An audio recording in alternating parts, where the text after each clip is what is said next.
कैसे हैं आप लोग? होप अच्छे ही होंगे। मैं भी ठीक हूँ लेकिन एक छोटा सा इंसिडेंट हुआ 18 मई को, जिस दिन मेरे पेरेंट्स की 25th मैरिज एनिवर्सरी थी। उस इंसिडेंट ने हमारा आधा दिन ख़राब कर दिया। मैंने उस दिन के लिए इतनी कुछ प्रिपरेशन कर रखी थी, बट लेकिन मैंने वो ख़राब नहीं होने दिया। आधा दिन ख़राब हुआ पर आधा हमने बहुत अच्छे से एंजॉय किया। तो हुआ क्या कि जब मैं उनके लिए ना, मैंने सोचा था कि उनको मैं एक अच्छे से रेस्टोरेंट में लेके जाऊंगी, वरमाला कराऊंगी। मैंने उनके लिए रिंग्स भी परचेज़ किए हुए थे, वो पहनाएंगे वो एक दूसरे को, गोल्ड रिंग्स। तो ये सारा कुछ प्लान था। तो सुबह सुबह मैं और मेरी सिस्टर, हम दोनों माला ख़रीदने जा रहे थे। तो जैसे ही हम अपने घर से निकले, थोड़ी दूर जाके हमें रिक्शा मिलते हैं जो जाते हैं उस एरिया की तरफ। तो हमने रिक्शा कर लिया। रिक्शा में हम बैठे, वो 4 सवारी वाली जो ई रिक्शा चलती है ना, बैटरी रिक्शा, तो हमने वो करा। तो हम 2 बैठे थे, तो रिक्शा वाला रुका हुआ था कि उसको और सवारी भी बिठानी थी। फिर क्या हुआ, एकदम से ना बगल से एक आदमी चलता हुआ आ रहा था। मेरा फ़ोन ऐसे मैंने हाथ में पकड़ा हुआ था और अपने जैसे पैरों के बीच में हाथ रखा हुआ था। तो वो आदमी चलता हुआ आ रहा, हमें लगा कि वो रिक्शा में बैठेगा क्योंकि हम 2 ही बैठे हुए हैं, जगह है रिक्शा में। तो वो जैसे ही धीरे धीरे धीरे धीरे चलता हुआ आया, उसने मेरे हाथ पे झपट्टा मारा, फ़ोन छीना और भाग गया। मैं उसके पीछे पीछे भागी, मेरी छोटी बहन मेरे पीछे पीछे भागी। उस इंसिडेंट का लुक मैं आपको दिखाना चाहती हूँ, आप आगे देखो कि कैसे क्या क्या हुआ।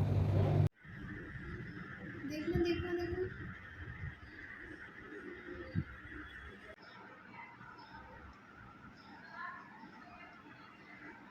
देखो इसके पीछे एक और आदमी भागेगा। वो भागा, निक्कर वाला आदमी भागा था उसके पीछे। देखा आप लोगों ने, ये वीडियो मुझे मिली पुलिस स्टेशन से, जब मैं अपनी मम्मी को लेके यहाँ एफआईआर करवाने गई।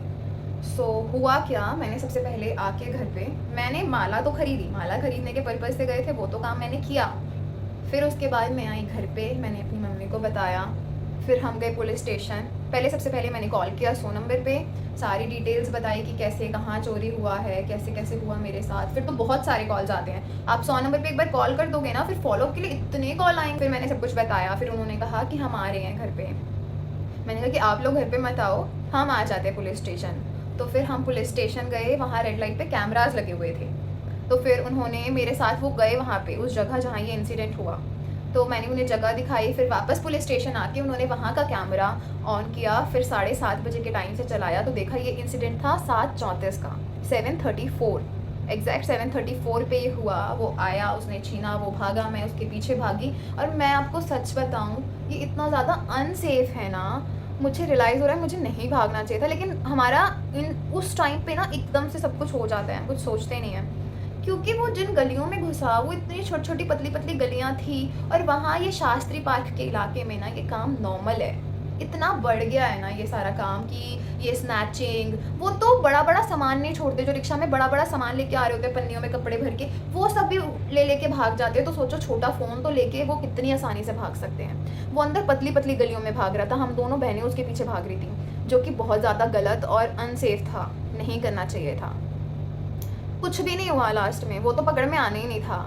पुलिस स्टेशन जाने का फ़ायदा बस ये हुआ कि मुझे वीडियो मिल गई। मुझे जब मैंने ये वीडियो देखी तो मैं तो और ज़्यादा डर गई कि ऐसे ऐसा हुआ था मेरे साथ, और मैं ऐसे ऐसे भागी। तो मतलब बहुत ज़्यादा ख़तरनाक है भाई साहब। मैं तो चाहती ही नहीं कि मैं कभी भी फ़ोन हाथ में लेके निकलूँ, मैं निकलूँगी भी नहीं, क्योंकि मेरे मन में तो बहुत ज़्यादा डर बैठ गया। पुलिस स्टेशन में क्या क्या हुआ वो मैं आपको बताऊँ। तो पुलिस स्टेशन हम गए। एक तो ये लोग ना इतना वेट कराते हैं ना, इन्हें लगता है कि सामने वाले को प्रॉब्लम है तो उसको तो कभी भी कितनी भी देर बैठ सकता है, वो उसका टाइम बेकार है। सर आएंगे, मैडम सर आएंगे, रुक जाओ सर आएंगे। क्या मतलब, हम अपना टाइम, तुम लोगों ने कॉल करा कि आ जाओ आ जाओ आ जाओ आ जाओ, फिर हम आ गए तो कोई सुनवाई नहीं, कोई भी सुनवाई नहीं। काफ़ी देर तक बिठा के रखा। फिर सर आए, फिर उन सर ने पूछा, फिर उस जगह लेकर गए। फिर एफआईआर लिखने में इन लोगों ने 1 घंटा वेस्ट कर दिया हमारा, कि वो सर लिखेंगे जिनके पास कॉल आई थी, वो तो अभी बिज़ी हैं, ये हैं वो हैं। फिर एफआईआर लिखी, एफआईआर लेके हम घर पहुँचे। लेकिन वो मुझे पता है कि मिलना नहीं है, पुलिस तो कोई सुनवाई करती नहीं है। वो क्यों ही करेंगे? अगर उन्हें इतनी सुनवाई करनी होती ना, तो पुलिस जो थाना है शास्त्री पार्क के बिल्कुल रेड लाइट के पास में है, और रेड लाइट पे इतने डेली इंसिडेंट हो रहे हैं, मतलब डेली 10-12 फ़ोन तो छीनते हैं वहाँ पे।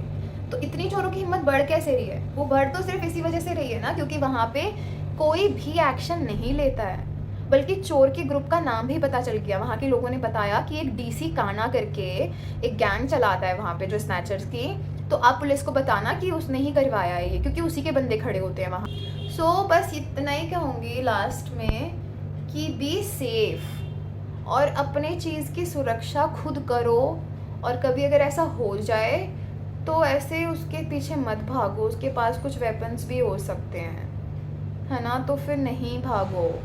चोरी हो गया तो हो गया बस, लेकिन मेरी गलती थी, मुझे हाथ में ऐसे नहीं पकड़ना चाहिए था, मुझे एक बैग लेना चाहिए था, उसमें रखना चाहिए था। तो बस यही है, अपने पास एक कैरी बैग रखो जिसमें आप अपना सामान रख सकते हो, पीछे टांगने वाला, हाथ वाला भी नहीं, वो भी छीन के भाग जाते हैं।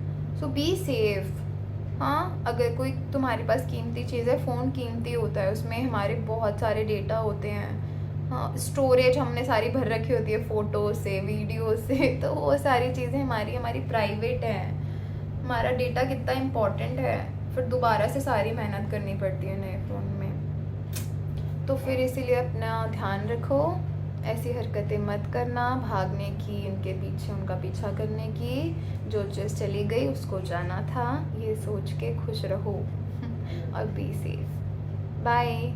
Hope you guys liked it and please keep watching our videos, like, subscribe and share. Thank you so much.